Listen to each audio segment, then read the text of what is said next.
sweet friends. I want to welcome you. This is our meeting of the minds, Temple Adath Or, South Florida Center for Jewish Renewal, a primer for maintaining relationships with those who have voted differently from us. And when I say us, I mean the individual us. I want to begin with a statement that rings true for me, and I thought it might be a good place to begin this. The statement is, conflicts we repair, yet with people we empathize. So tonight is not about repairing people that you disagree with so that they might better agree with you or might better see the light. We help to address conflict, but with people, with friends, with loved ones, with associates, we empathize. And we do the best we can in this respect. And if we can't empathize, at least we come to some understanding. Disagreement, but understanding. So tonight's conversation, and it will be a conversation, I'm going to give a little Torah and create an outline for you. But essentially, we're going to hear from you as well. We'll ask you to raise your hand and unmute yourself. And tonight's conversation is not about healing demagoguery or keeping the country from falling into socialism or, into falling into the Nazi sentiments that you believe it's moving in that direction. 1930s. This is not about fixing the world's problems. This is about, if you are here tonight because there is a member of your social milieu, your family, your community that has opposed your philosophy, your ideology, and your political preference, and it has created a rift between the two of you. Tonight is about how we repair that rift. And so I'd like to begin there. All right. I want to begin by telling you how auspicious it is that we're choosing to do it this week, because this is the week that we read in our Torah portion of two brothers who are diametrically opposed and have severe animosity. They kiss, they hug, they embrace, they come together. And those two brothers, they represent, a different Semitic regions and different Semitic peoples, and certainly disagreements that have lived on through the ages. I'm talking about Yaakov and Esau. I'm talking about Jacob and Esau. And so I want to just begin with their story. So as you know, I'm sure many of you know, their story begins where Jacob tricks his brother and steals what was rightly, his brother's. Esau is the older brother and was set to receive a blessing, a birthright blessing from his father. And Jacob deceives him and steals the blessing. And this begins what is half a lifetime of animosity between the two, so much so that Jacob has to run and hide, and his brother Esau comes after him with an army of men to hunt down his brother and kill him. And this week is their confrontation after that period of time separated. They come back together in this field, we call it the field of intimacy, right? You have to imagine that Esau is on one side of the field, standing there with 400 warriors, right? Or even if it's just him, they say maybe it was just him with the strength of 400 men or the anger of 400 angry soldiers. And then you have Jacob on the other side of the field, and he walks towards his brother. But before he does, he prepares himself. And I want to talk to you about how he prepares himself, because in that preparation are the rules of re-engagement and reconnection, right? So, number one, he prepares in three ways, and I'll read the Rashi here because it's worth reading. He prepares, number one, by creating gifts or preparing a gift. He prepares with prayer, and he prepares, strangely enough, with conflict, with fighting. So I'll explain to you what that means. In Hebrew, it says, "V'haya machanen hanishar lifleta," that I translate this phrase to mean that he identifies something in their relationship that is worth salvaging. That's number one. The first thing you have to understand about your connection and about the dynamic within your personal relationship is there something there worth saving? And if there is, then you prepare to repair in three very important ways. Number one, ledoron, with a gift. Number two, letfila, with prayer. And number three, lemilchama, with, actually it means with war, but I'm going to retranslate that word. So prayer, gift, and then instead of war, we're going to say in the center of that word milchama is lechem, which means sustenance. It's to identify or to fight or to struggle to recapture that which sustains the relationship. That one little core element that isn't so little, hopefully it's love, that is worth salvaging. So, number one is the idea of prayer. This is prayer in the old English way, where you would say, pray, sit. It means to plead. You are not beyond pleading. And I hope I don't lose you with this one, but if you really want to save a relationship, you have to make that desire known to your loved one or to your friend. And you say, please, it would mean the world to me if we could sit together. And then you ask them to give you an hour of their time and say, it might take longer, but at least give me an hour. And then you promise that within that hour, neither of you are going to leave. You stay. And then you listen. And you plead with them to listen. You say to them, listen, I know we disagree. I know you have your own ideas. I know you have your own stances. I'm not going to try to change them or change you. I just want to hear what you're feeling. And hopefully you'll hear what I'm feeling. And if we stay away from politics, that's fine. If we engage politics, that's a risk, but it is what it is. Stay, listen, and be reflective of your statements. And I tell you this because the word prayer really means anything, and this is important, you're going to like this, it means anything that you do with your heart. So as long as you come to them with your heart, and you say, with my heart, I really want to reconnect with you. I love you that much. In the Talmud, it says, the Tanya, la'avas Hashem Elokechem, to love, really, to love anyone, God or anyone, is to serve them with your heart.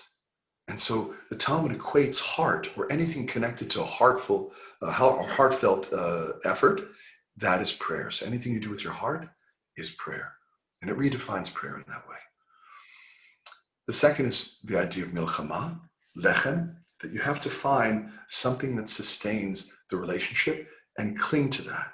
So there was a time that you got along with this person and you shared common interests maybe or common friends, and you cling to that which is beyond the political realm or outside of the ideological realm.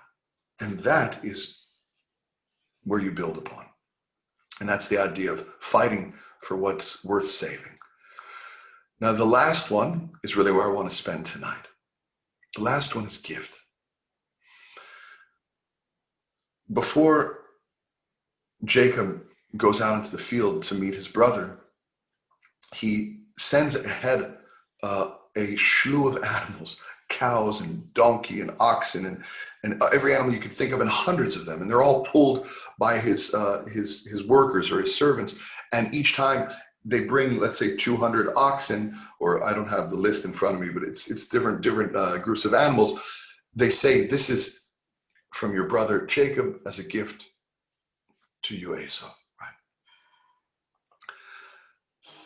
When you approach someone who has fallen out of favor with you, do you bring a gift? Are we talking about chocolates? Are we talking about jewelry? That's not the kind of gift that we need to have a conversation about. That's not the kind of gift that I teach about. The gift here is the gift of preparation. To give someone and to show them, the gift is really a consideration that I've prepared for this meeting. The greatest gift you can give someone is to prepare in a way that sets you up for re-engagement and reconnection. And there are two ways in which we do this. We have strategies, which I'll go over tonight as we discuss, as we converse. But the first is really nullification. And that's not an easy one, especially when we've committed so much to the political fight. And if we want to, we can get into what that means later. But the gift is really the gift of preparing yourself. And we prepare in 4 ways, 3 chief ways, and then I'll get into our conversation together, but I'll just lay the outline for you. The first one is to overcome certainty. If you are certain about what someone feels or what they believe or their personal history or why they voted a different way than you have, as soon as you approach them with that fervor of certainty, you're certainly not ready to re-engage. Secondly, is the idea that we must create an equality. If you feel that you are in some way better than them, that you're intellectually more informed or more spiritual or more realistic, then you're also not ready for re-engagement. You might believe this, but you can't bring that to the re-engagement. And thirdly is to welcome disagreement. Disagreement is not the cue to come harder and faster with your belief systems. Disagreement is an indication that someone has lived a different life than you, and it might be worth 10, 15, 20 minutes of your time to hear that life, their personal history, their fears, and their concerns. You know, everyone who votes believes that they're voting with pure motivations. That's the one thing that we have in common, no matter which side of the fence you're on.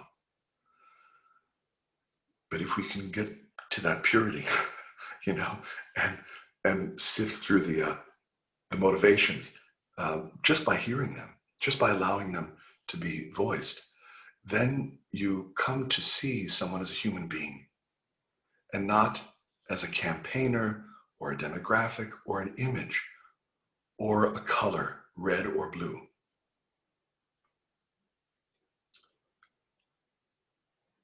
Yeah, that's where I'd like to begin tonight. So I thought we would open the floor to some of the challenges that you're having in relationships, not with politics in general. I can't heal politics tonight, but I can address relationships and how we can better reconnect with each other. So we'll get into expressing our beliefs and our stances on the 16th, but tonight it's a warm-up.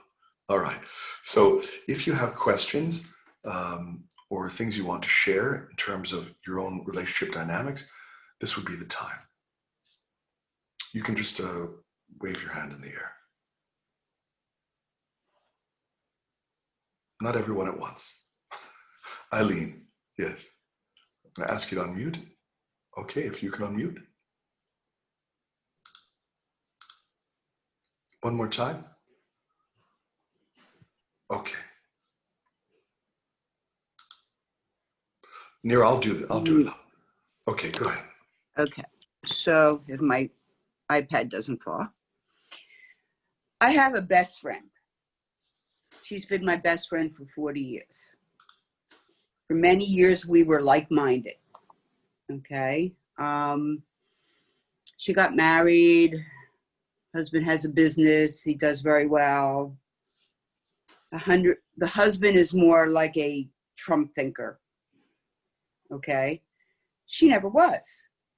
Now, all of a sudden, she's like a Trump supporter.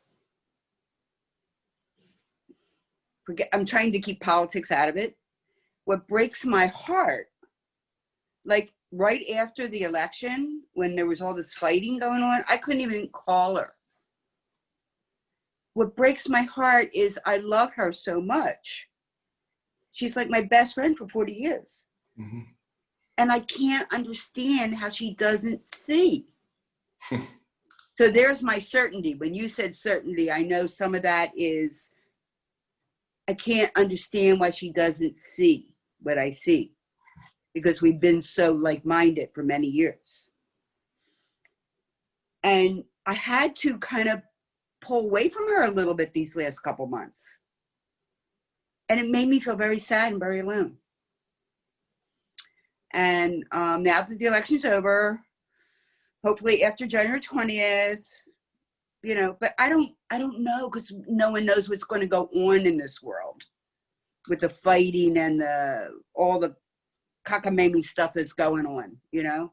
I've never had, yes, I think differently than the typical Republican, okay, in my mind, but that doesn't mean I've never had hate or animosity before.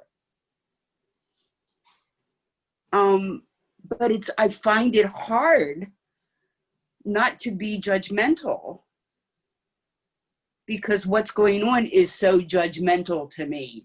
Understood. So and that's therein is the question, right? So I'm having, what I hear is two questions there. Number one is I'm having a hard time not being judgmental. And number two, I'm having a hard time understanding how she could have shifted so severely, you know, from where we were before.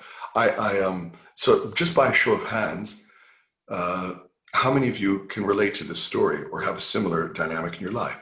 So nearly everyone here has a similar story, and two in certain households.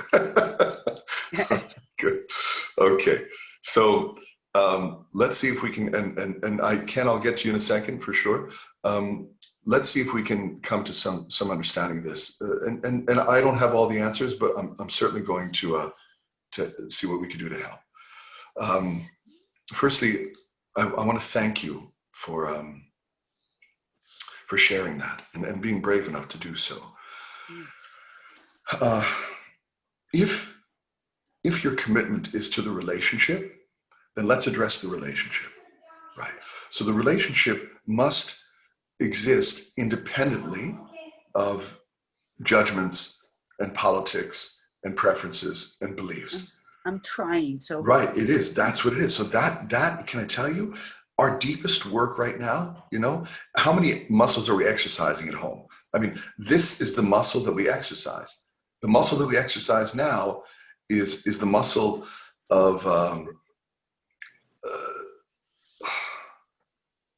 what all I can call it is hitbadlut, whereas you're from the spiritual world, you know, you have spiritual communities, Eileen. You're a coach in one of these spiritual communities. And I'm sure you've heard this phrase, spirituality begins where there's less self and more other, right? Mm-hmm. So if I want to re-engage with a friend whom I love, I have to come to that relationship and leave my beliefs and my politics at the door. And can I do that consistently? You know, I could do that once if we have lunch, but can I do that consistently as I move forward in my life? Or am I just going to say, this person no longer serves me because their politics are no longer congruent with mine? No, and I can't do that. Exactly. So apparently that's where we're at as a society, is we're measuring which relationships we're carrying forward, and we're trying to determine, and that's where that pasuk comes in from the Torah this week, is which ones are worth salvaging, and is there something with that relationship that's worth salvaging? So if you can commit to the relationship, then you must commit to the relationship to the expense, the cost is your politics. And this is where hitbatlut, when I keep coming back to this, the idea of nullification, it's not just, new age hocus pocus. It's the idea that whatever politics you have, you've come to those politics and those beliefs, and I don't want to lose you, so stay with me, everyone. You've come to those politics and beliefs because of experiences that you've had in your life, because of your rich history. It's deeply personal, because of your familial background, whatever it is. You've come to your politics for a reason. And because you've been identifying it so with that party, especially so passionately over the last 4 years or 4 months, depending on some of us, any person or group or circle outside of that political sphere, it touches you in a certain way, and a particular memory or feeling, it bubbles to the surface, and it causes us to act in certain ways. And I've seen us, all of you, I've seen all of us, and I'm looking at some of you, and I see it in some of you, even today, in the way that you speak to each other, and the way we speak to each other, not you, we speak to each other. And the language that we use when those energies are touched, and we behave not like a person, we behave like a loaded gun. And this is not pop psychology. This is the idea that at some point, because our beliefs are so deeply ingrained, and because our fears and our concerns for the good of the country, for the good of the world, it's essential now. We are no longer behaving outside of that essential passion. We're not living. We're reacting beyond our will, because we've become so deeply ingrained in the concern, which is rightly so. Be concerned. Be concerned. Yet in relationships, that's not the place for concern. Concern is legislative. Concern is communal. But when it comes to my brother, my sister, my spouse, my love,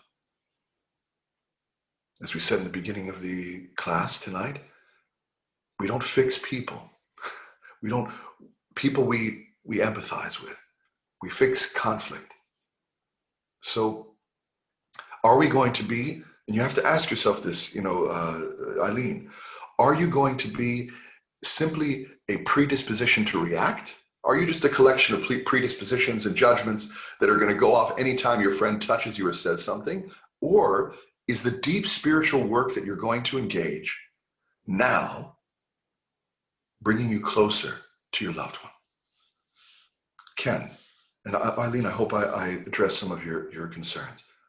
All right. If not, re-ask. Is there something that I didn't? I don't want to leave you. Tell me, is there something else that we didn't address? Well, for me, it's not that I'm stuck in my political, it's like, I don't understand how my friend could condone putting children in cages. I don't understand how my friend can condone, even if she doesn't condone that act, condone the person that, you know what I'm saying? Yeah. I just, that's what gets me. I don't understand how my friend can condone someone that destroys our earth. I don't understand, all Right. those things. No, I understand. I understand So it's completely. not so much as my political belief, like I'm a Republican, I'm a Democrat. For a while, I was an independent. I just believe what I believe. You know what I mean? You have every right to believe what you believe, and yet the truth is that those are beliefs. Beliefs change, truths deepen, policies grow to and are very flexible, and yet you have you've identified, like, this is, what's your friend's name? You don't have to tell me her name. Let's call her Mary, right? Miriam. We're a Jewish group. Let's say Miriam, right? So my friend Miriam, for me to reconnect with Miriam, I have to let go of my moral standards? No. Okay. No. Miriam has her own moral standards. Miriam looks at you, your belief systems, your candidate, and says the same thing in the most passionate and committed way about your politics and your policies. And they all have a particular cause attached to them. And that cause is just as scary as the one that you just mentioned, just as deeply emotive as the one that you just mentioned. What I'm trying to get to is, what I'm trying to illustrate is that you can have a belief, and your friend can too. And she's not putting people in cages. She's voting in a way that you feel is putting people in cages. And that could be damaging, yes, absolutely, to the fabric of the country. But we're not talking about that now. What we're talking about is you and Miriam. And so would it be better, like, you know, they used to say there was a question they used to ask in yeshiva. If you saw your enemy walking down the street, right? Do you kill him?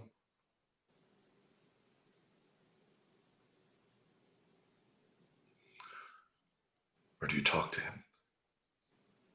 Right? Let's say this was the enemy that caused great harm to your family and let's say this enemy was the one that, you know, that is the nemesis, the chief nemesis. And there's never an agreement. So, you know the 23rd Psalm? Mm-hmm. Psalm that My we favorite. recite? So the Psalm it goes, you set a table before me in the presence of my enemies. Yeah. Right? Tarach lefanai shulchan neged sorarai. I can never say the term enemy. You know how many funerals I do a week, right? So I can never say the term enemy. What I say is those who are distant from us. And once you create intimacy, then you create safety, then you create trust, and somewhere down the road, then you'll know when it's time, it's safe to talk politics again.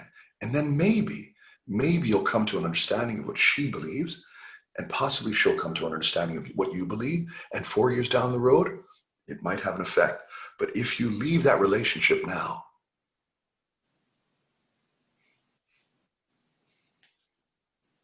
it will have no effect at all. Right? Okay, I thank you for sharing. Ken, let me ask you to unmute. You have to unmute yourself, brother. Okay. Have I unmuted? Yes. Okay. Somebody in my life just said, when I was getting a little bit upset over what was coming out of this meeting thus far, and I made the comment that I have a right to have whatever feelings I want, and I don't have to defend my feelings. And as this lady talked about the cages or the lack of cages or this or that or friendship or what have you, the truth is not what we want it to be. The truth is always the truth. It may be re-examined if we perceive that it deviates from the truth. But when all things settle, the truth is always the truth. We have as a country, and I know you didn't want to go into politics, but I'll get around to one of the things. We have as a country. What? I don't want to go into politics. I said, okay, but the thing that I spoke to you about and the thing that I came to this meeting about is the fact of the matter is, any way you cut it, this country is very, very divided and very, very upset. And as this woman made comment about her friend, we all need time to heal. And if we don't heal, and we don't understand the beliefs that each of us have that got us to where we are, we will never, ever move forward. And it's indicative right now, if you watch the news, nobody's ready to make the step forward. They're still posturing to punish one side or the other. And that is very, very disheartening to me. Now, in terms of, you made reference to reaching out to a friend. I have a friend of mine who basically, for a lack of another label, is a devout Democrat. and I am a devout Republican. And he and I discussed the fact that we have been friends since 1967. And he stepped up to the plate and he says, it's painfully obvious that we will not agree, but our friendship is more important. So let's eliminate this subject and try to be civil.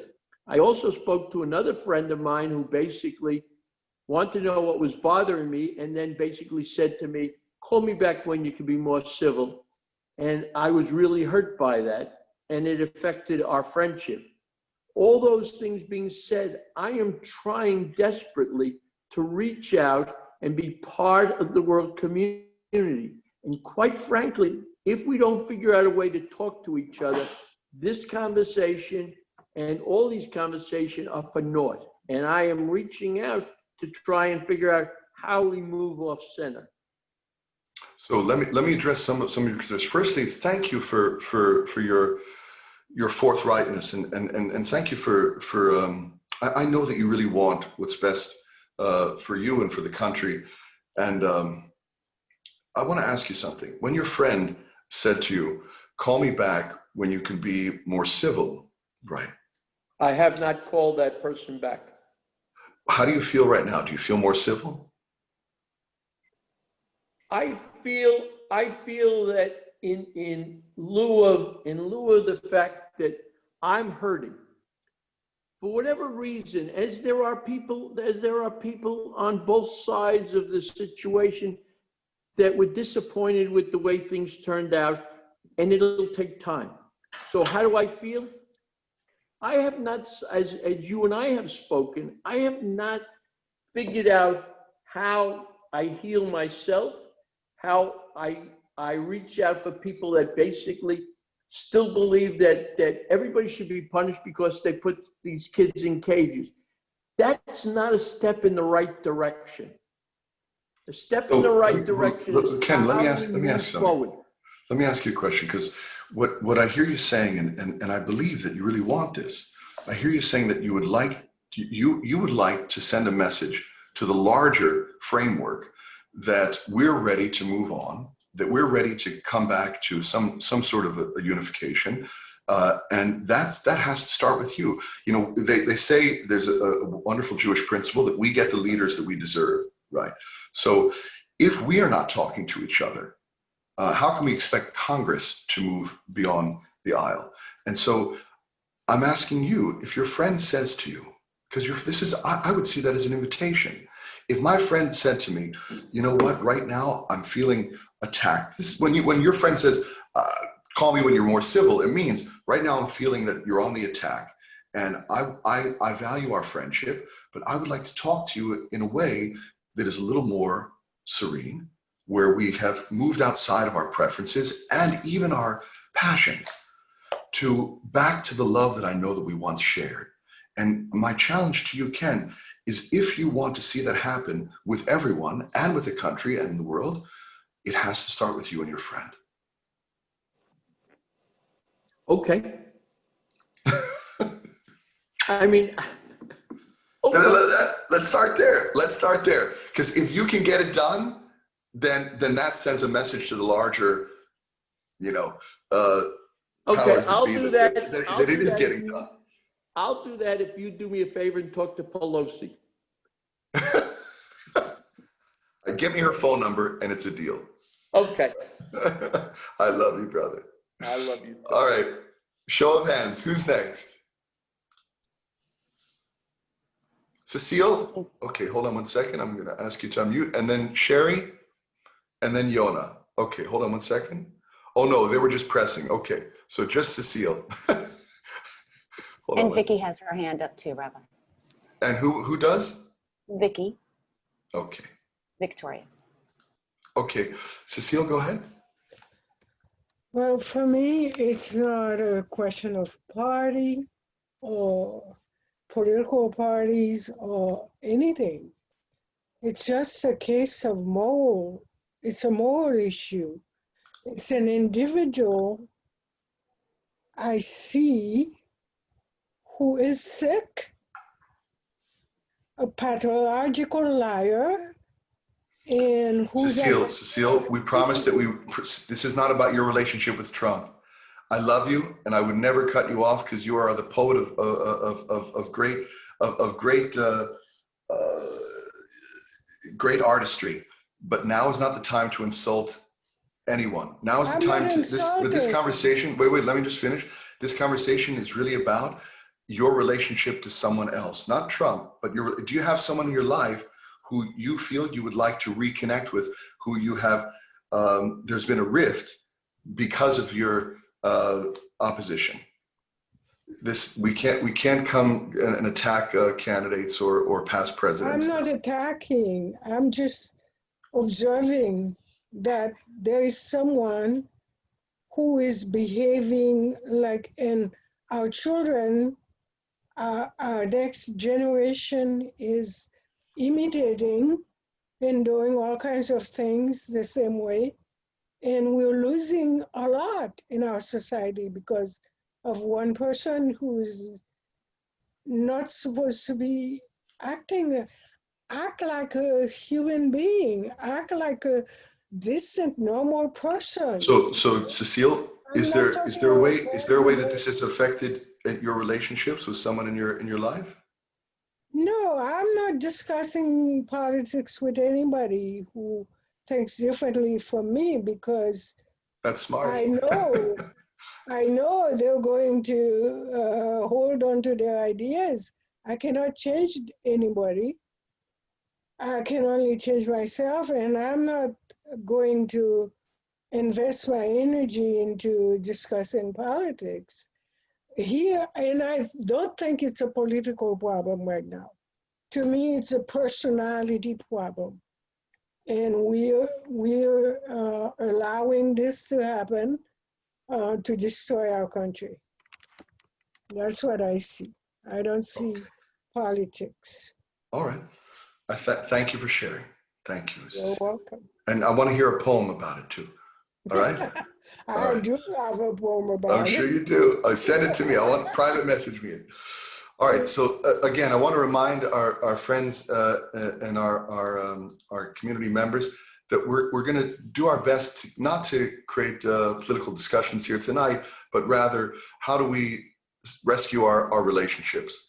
And this is our focus tonight for the next 15 minutes or a half hour that we have left. There will be a time though, December 16th, that will not be live on Facebook. That's a private Zoom where we're going to just have at it and have a dialogue and see where that goes. But for tonight, this is a primer for maintaining relationships and friendships with those who have voted differently. So anyone else want to share an idea or Rivka, is that you? And I think Vicky also had her hand up. Okay. Can I finish? Brent as well. I just want to finish because it doesn't seem that it's a subject for me tonight, because okay. I don't have that problem. Okay. All right. Okay, Rivka, and then we'll go Rivka, and then Vicky, and then Brent. Okay, wonderful. Rivka, go ahead, love. Hi, Rabbi. Hi, everybody. Well, you know the people I work with, Mark, and Garrett and Marshall are on opposite ends of this belief system. And this is live on Facebook, just so you know. I understand. And we have absolutely maintained cordial, loving relationships. We know that many of us are polarized on most of these issues, but we decided before the election that no matter what happened, that our relationships with each other were not going to become damaged by this either way. And one of the people who came in, who is a real supporter of President Trump, came in the day after the election and said, you know, it's over, and I pray for Joe Biden. We pray that this country move forward. And, you know, I'm just paraphrasing, but that was like the only thing out of his mouth when he walked in the door is, this is done, and now we want to wish him the best and pray for his success. That I thought was wonderful, and it really got me thinking that the things that I'm really so opposed to are not the things that my friends on the other side like. In other words, nobody says, and I'm just using this as an example because it was used a little earlier, the children in cages. I haven't heard anybody that I know and care about say, gee, I think I really like him because it's such a good idea to separate families. That's not, in other words, I think we look at different things when we look at these issues. I look at some issues and other people see other issues that maybe I'm not seeing, if that makes sense. So the things I don't like are not the things that friends are saying, oh, I really like that, you know, and the things that they may think are good ideas are not necessarily what I think are good ideas.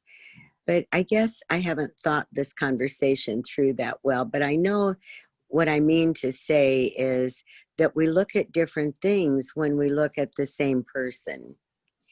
And that's been important for me to remember.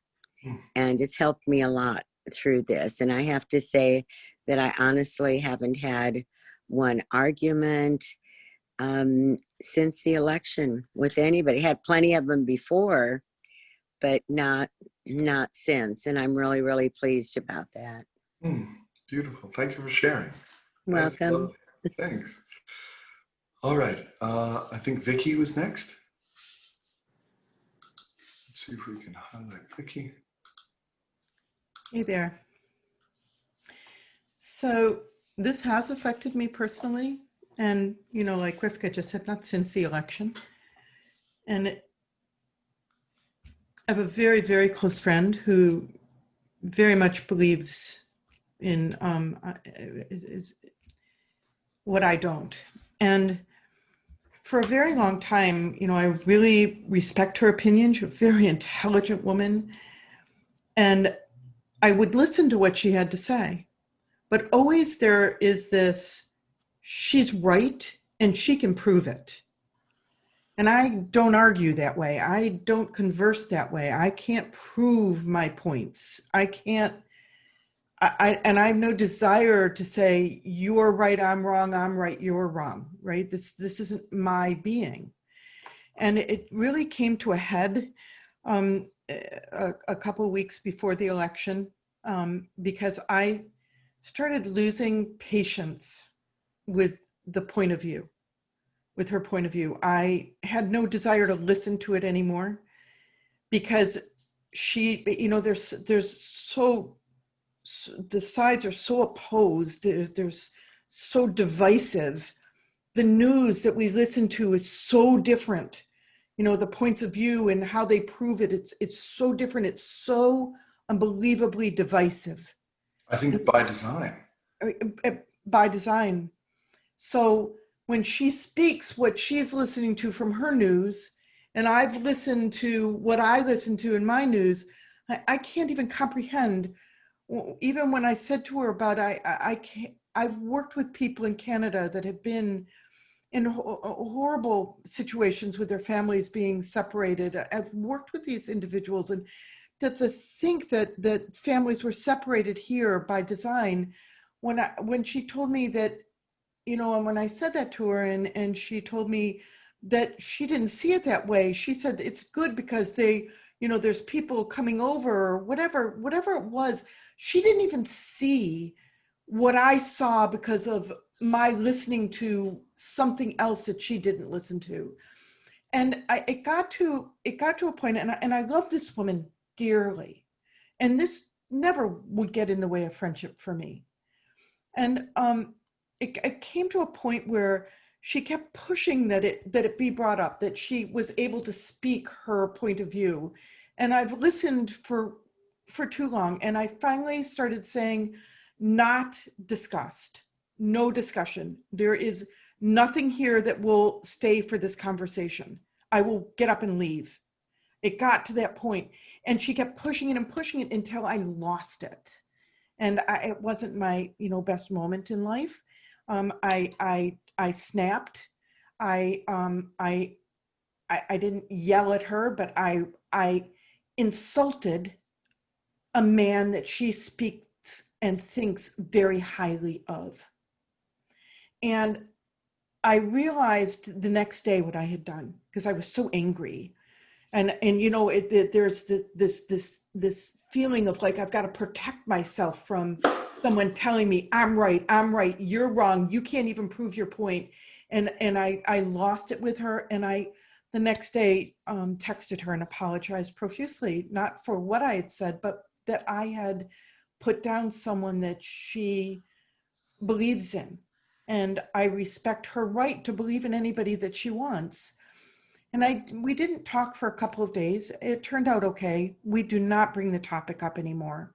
She's finally allowed me a place of silence in this. There's other things that we can talk about in life. But in terms of strategies and how we can maybe use the story as a learning for everyone, you did your best to establish boundaries. You said this right here, I don't want to go there. You know what it is? Do you know when you have a mezuzah on your door, right?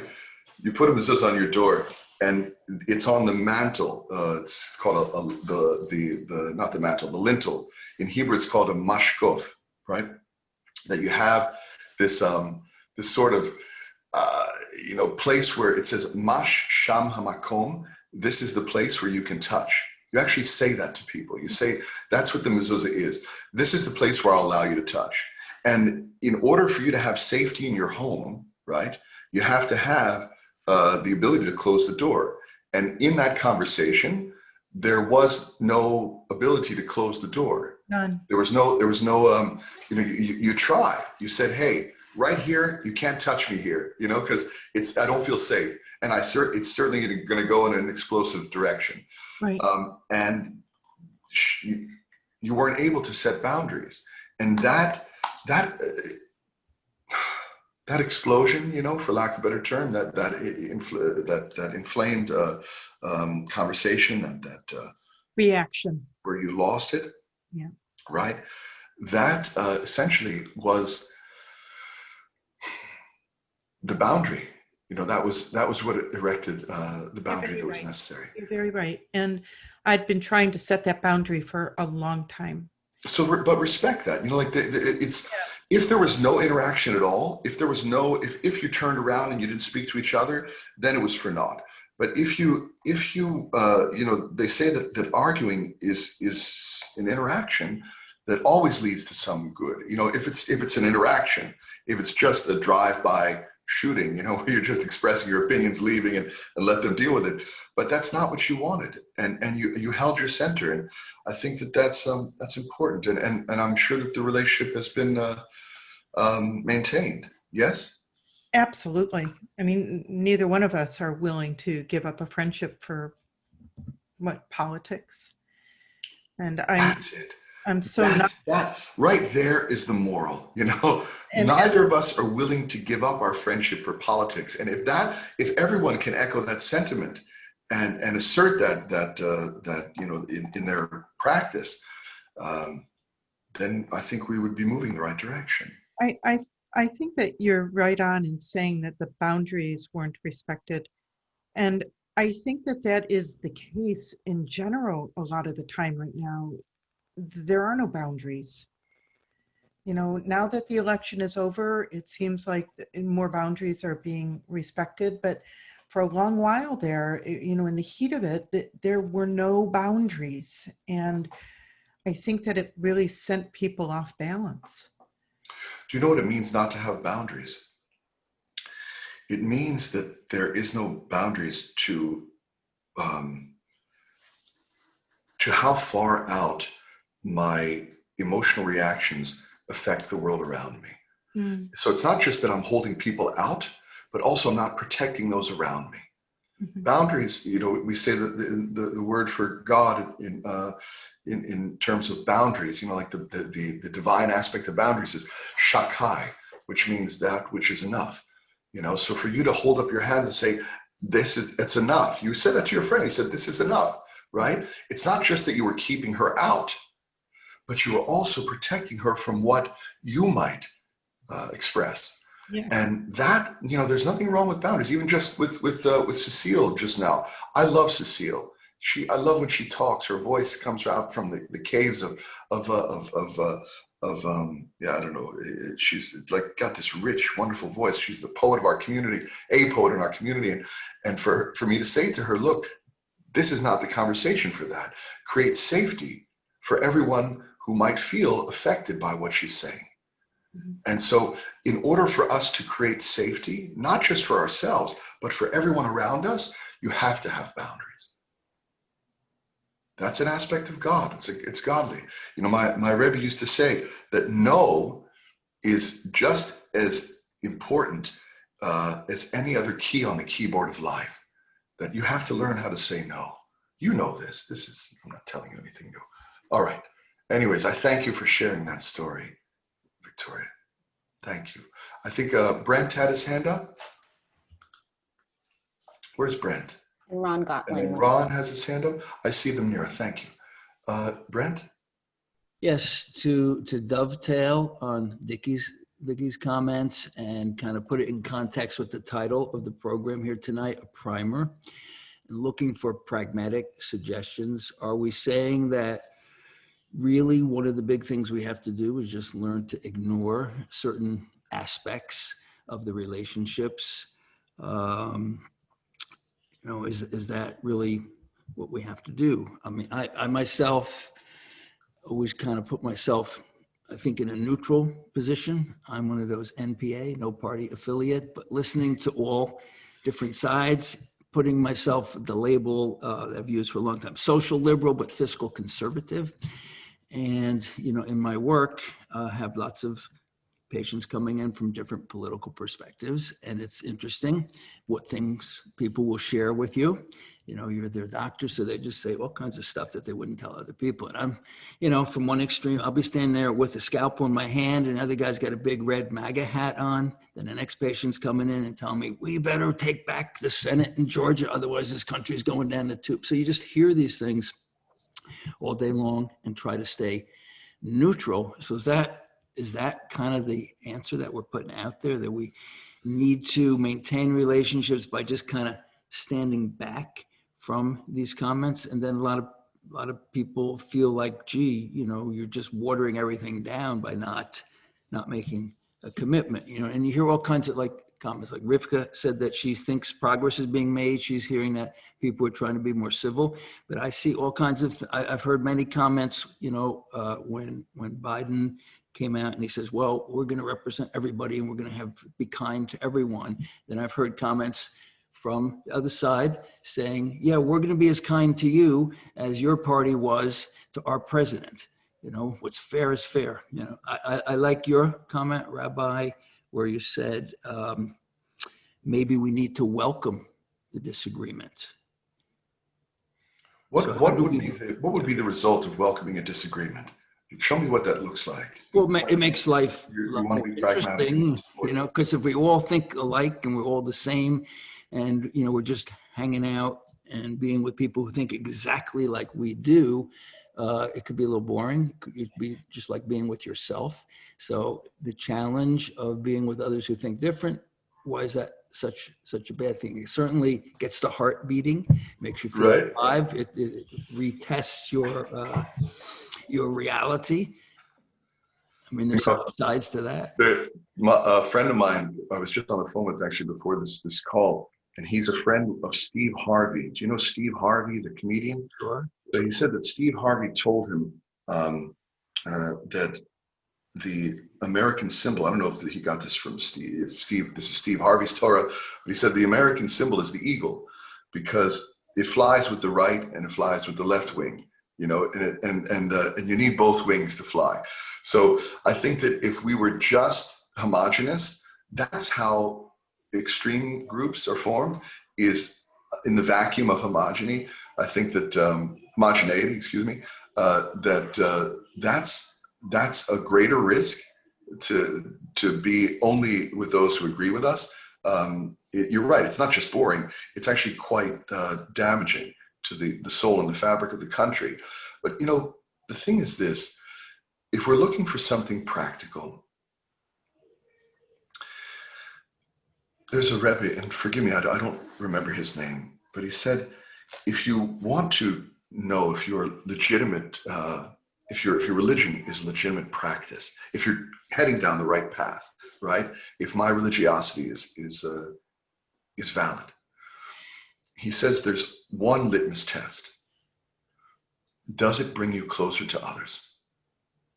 And I think the same thing has to do, not with my politics, but how I engage relationships. If politics and relationships, right, keep me from being with others, then I must remove the politics from the relationship. It's not that I have to remove myself from politics, but I must remove the political element from that relationship, because it's not going to bring me closer to anyone else except for those that agree with me. And as we saw, that's how, I believe, how we got to where we are in terms of these extreme pockets of disenfranchised people who'd had no voice.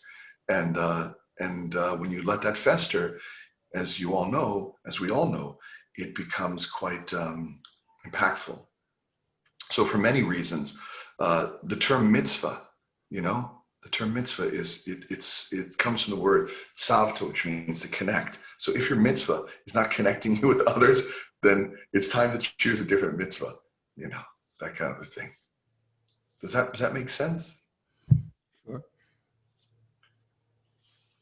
And in terms of practicality, Brett, because I know, you know, you and some of the people from the men's and the women's spirituality groups are here. What you could take back to those groups there are strategies.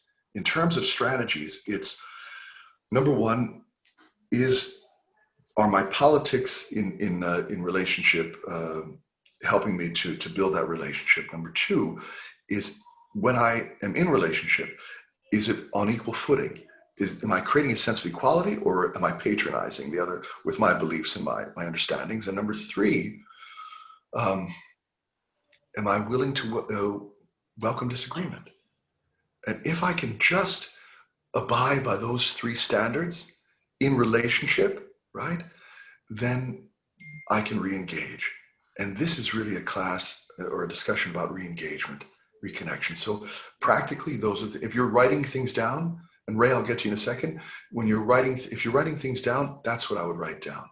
Number one, welcoming disagreement. Number one, overcoming certainty, right? Whatever you feel you're certain about the other person, release that, because it's not true. And there are many truths. You know, someone said tonight, you know, I want to get to the truth, but Emet Me'eretz Titzmach, there's many truths as there are blades of grass, it says in the Psalms.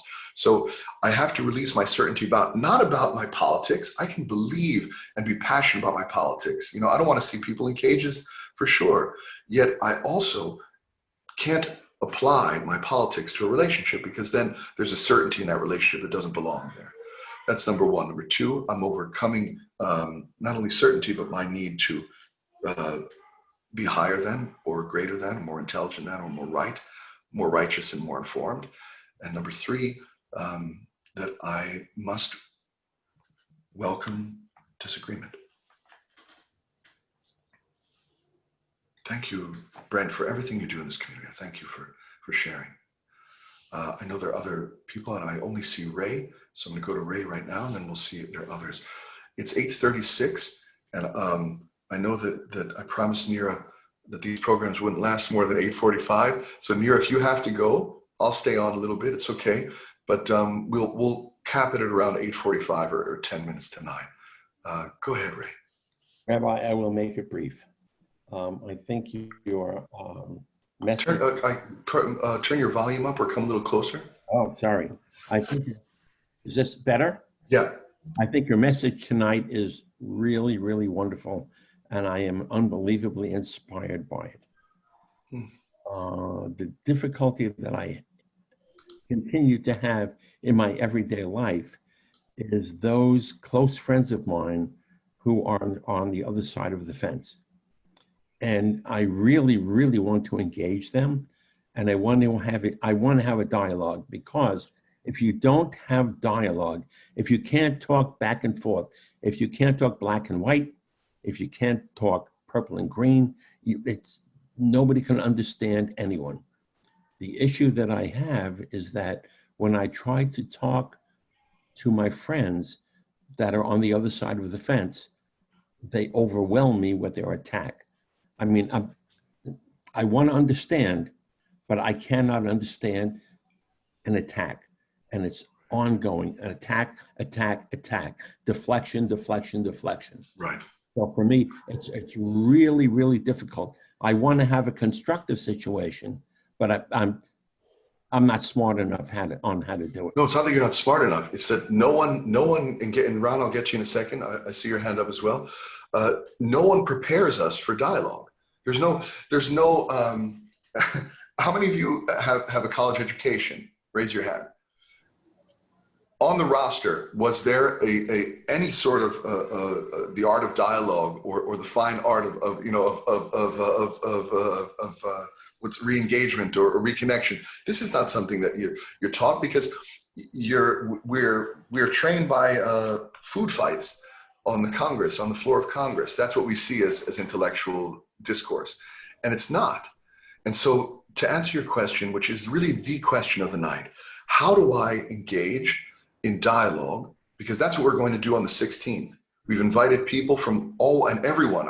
That's where Cecile can come and express her ideas. Ken, if you want to come back and express your ideas.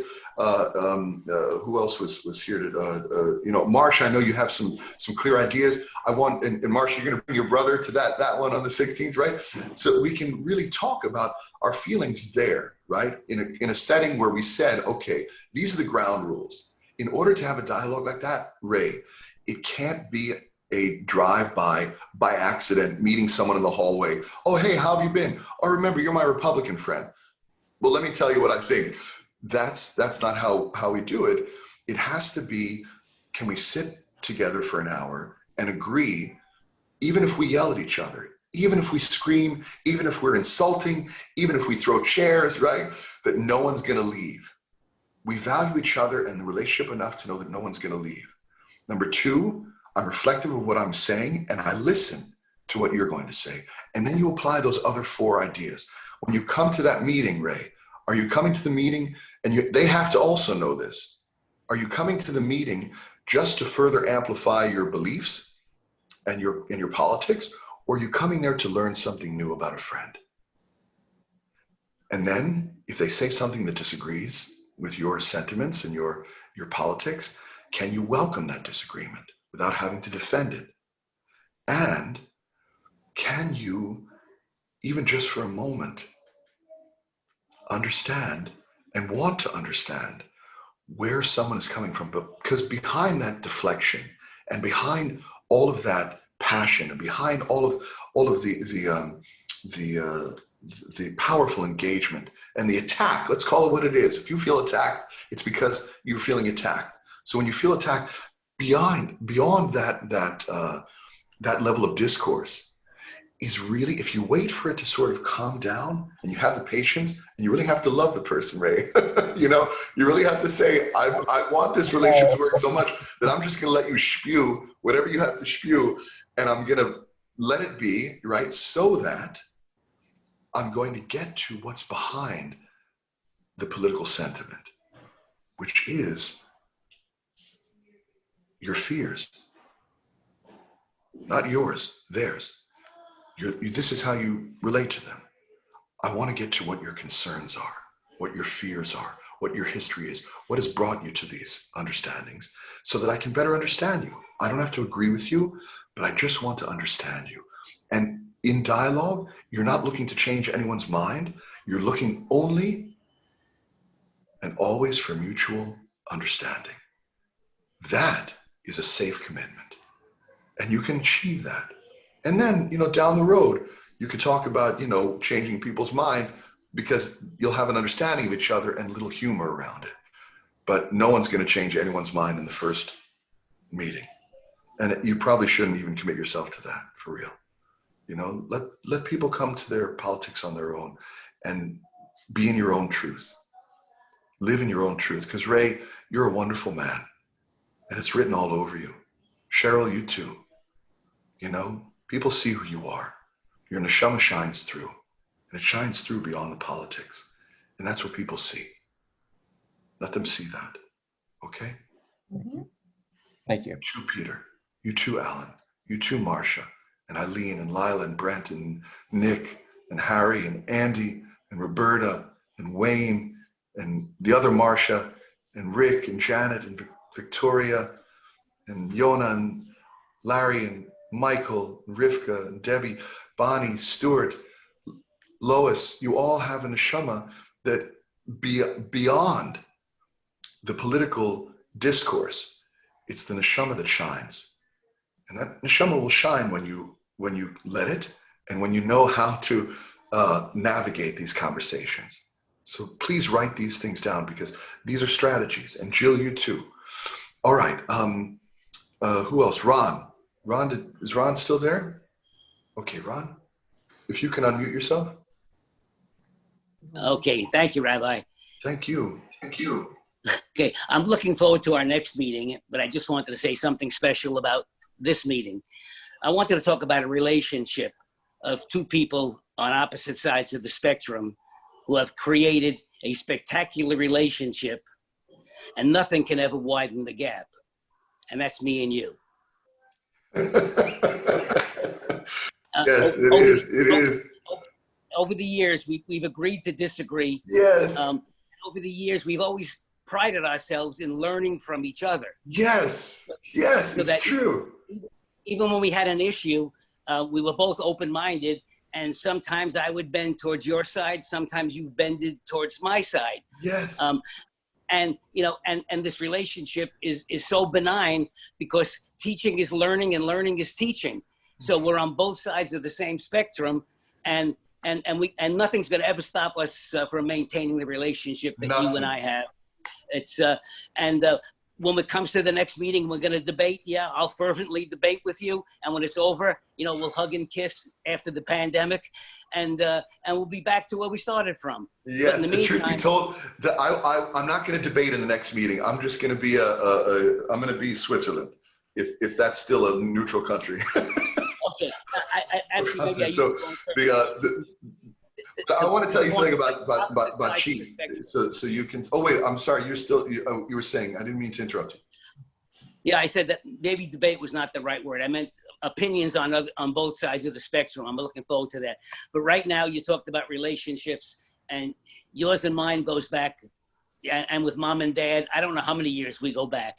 And nothing can ever, no political issue can ever divide that. It was before these grays. That's where it goes back. But you know, I'll tell you something, and this is important that you guys know. You know, whoever's watching, that we were at one point. Chief was the only Republican member of our community back 25 years ago. That has since thankfully changed. I'd like to have a balanced community. And so I was a pinko liberal Democrat, and in many ways still am. And I would write sermons that were a little left-handed, and I would run them by Chief. I would say, look, I need to know if this offends you in any way. And it was one, I got to tell you, you were so helpful. You were so helpful in creating it. I credit you for the fact that we are a balanced community now. I really do. And that we can get along with each other. That is in no small part due to your work with me. And I thank you. And not only me, you worked the same way with Rabbi Shawnee of blessed memory before the Pisher took over. So it was it's to your credit. All right. I think it's 8:47. We have time for one more, Bonnie. Okay, one more 3-minute thing, and then we're going to have to go. And then I'll tell you what, everyone else who wanted to say something, you can come back, and we'll do this again on the 16th in a different way, but somewhat similar, because we're going to use what we've learned here tonight and apply it on the 16th. Can I get a nodding heads if you agree to that? So, because we wanted to do this first so that when the 16th came around and you're hearing people talk with each other and disagree with each other, that we understand the rules and the strategies for a successful dialogue. But Bonnie, go ahead, love. I thank you for the Devar Torah, the teaching. I got a lot out of it, and the 4 things to bring to the table, and it made me think of a mediation. Ben and I had a little bit of training in mediation, and but people are coming to the table not necessarily to solve a problem or walk away with one answer. They're coming to the table to salvage a relationship. And then it's about listening, about really having each side speak, agree to stay, listen to each other. There's some preparation that goes into it. And then it's part of the mediator's job to try to pull out common interests. But usually people will start to, common interests will emerge. But what you said about certainties is, I think, key. And I kind of translate that to assumptions. Like, we all come to the table with assumptions. And if someone's assumption is that their very existence is being questioned by a certain candidate, then I understand, I understand that fear and that anger and that, that saying, well, I'm not coming to the table. But I don't think everyone has, in other words, we assume that people have certain different beliefs than we do at the core, because you have to keep breaking down and breaking down and breaking down. And you can't do that without speaking to each other. And then when you get to those core beliefs or those core values, do you really believe A, B? And it's a basic value that you can't compromise. Then you have to decide, do I walk away? And you're weighing the importance of the relationship versus your own integrity. I think in your line of work, they call it the non-negotiables, right? The non-negotiables, right? Yeah, There's certain things yeah. that I refuse to negotiate. Yeah, I get that. Okay, I hear you. Tell me, how do you feel that affects your relationship with someone? How does it strengthen it, or how does it test it? And how is that working for you? You're freezing a little bit. Are you still there? Oh yeah. Okay. I'm still here. You were frozen before too. So I was asking you. Am I frozen? Yeah, we're both freezing. I think that Zoom is getting tired of us. Yes, I can hear you now. So in terms of your own personal relationships, how do you feel that fares, in your personal relationship?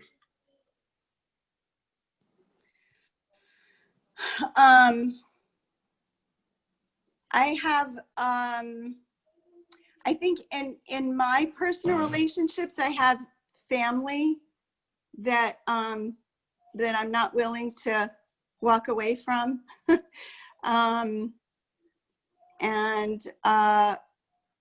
a few friends. And to be honest, I think this is really helpful, because I've been wanting to have those conversations and try to understand, like, I think there's certain people where I've known them so long, like Eileen said in the beginning, her friend of 40 years, that you really know that you have the same core values.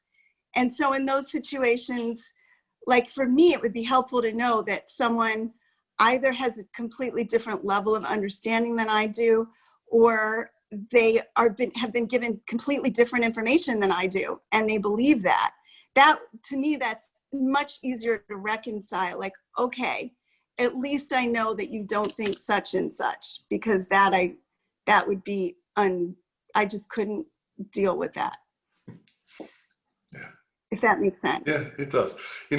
I think that either way, it's a technique. You're boiling it down to the non-negotiables. If it comes to this point, I have to leave the relationship. But at least you understand what is worth salvaging, right? And where you want to maintain relationship, and where your breaking point is. And that's okay. It's okay to have one. You know, you don't have to water down your beliefs for friendship. You know, Ken Cohen, in the beginning of our class, he said that he didn't want to change, you know, his commitment to the truth for a relationship. The question isn't, am I going to change my commitment to a truth or not? The question is, do I value this relationship enough to test my limits? Wherever my non-negotiable is, and this is important that you get, Right. this is why you're here tonight. Wherever my non-negotiable is, that's my limitation. And it's okay. We should have limits, but just recognize it, not as my stance or my belief or where my passion is, but it is where I'm limiting my ability to love another. Maybe I'm including the greater love, and that, I don't want to sacrifice the greater love and the policy for greater love for someone, but at least there are boundaries and limitations. And if we see them in this way, then we can overcome them, address them, or recognize them and move forward. It's okay. As we said before, the boundaries, that's divine too. So I think we'll leave it there. And I appreciate your comment. I want to end with this. We began with the story of Esau and Yaakov, right? Jacob and Esau. And so he's standing in the field and he did all this preparation, right? He sent the gifts because that's preparation. He prepared himself for the meeting. He even wrestled. He wrestled with the angels, meaning he wrestled with his thoughts the night before, right? If you're really engaged and you're really anticipating the re-engagement or the meeting or the dialogue that you're going to have with a friend, you spend some time, doing some interpersonal work and preparing yourself. And I think what Bonnie just brought up was part of that preparation. Where am I willing to bend and where am I not? And in the story of Jacob and Esau, Yaakov and Esau, he does the inner work. He prepares. He prays. He finds what's salvageable in the relationship. And then he walks towards his brother, right? He walks towards his brother in the open field of intimacy. Chakal tapuch and kedishin, in that great holy field of togetherness and unity. And whatever shared conflict they had, whatever animosity existed there, it disappeared. It disappeared with the yearning for intimacy. And you actually see Jacob humbles himself and bows every few feet, on the way to his brother. And by the time they come to each other, Esau is so disarmed by the gifts and the humility and that he lets his politics go. He lets his beliefs and his stances and his preferences and his opinions, he lets them all go. And he falls on the neck of his brother and they kiss. And that kiss, that word in our Torah, vayishakehu, is one of the most mystical terms in the Torah. It has more highlights around it than any other word, I think, in the Torah. Because there's nothing more important in your spiritual path than recognizing what keeps you from others. I'll end there. I want to thank you all for being with us today. And I'm thrilled that you were all here. I want to thank Nira for helping. And I'm going to call and apologize now to Cecile for creating boundaries there that were necessary. And I love you all. And I really I appreciate the fact that you came. And I hope that you learned a little something and your hearts were expanded a little bit. So if so, give me a little nod to let me know that this was a good program. Oh, great, wonderful, great, wonderful. All right. Oh, that's okay, wonderful. And we'll see you this Shabbos. We have Jews of Color. with three wonderful women, Marie Daskell, as you know, Rabbi Mira Rivera, and Ariel Corman, and they will present a fascinating Torah for you, and talk a little about what it means to be one of the members of the Asian jury. And we'll have, there's so many programs. There's just so much going on. I don't even know where to begin, but that's the first one. And then I'll see you again for a rich discussion and debate that will be private. It will not be on Facebook Live, and that will be December 16th. So bring all of your understandings and your opinions there. I love you. Have a beautiful night. This does conclude our meeting. Bless you. Bye. That's good.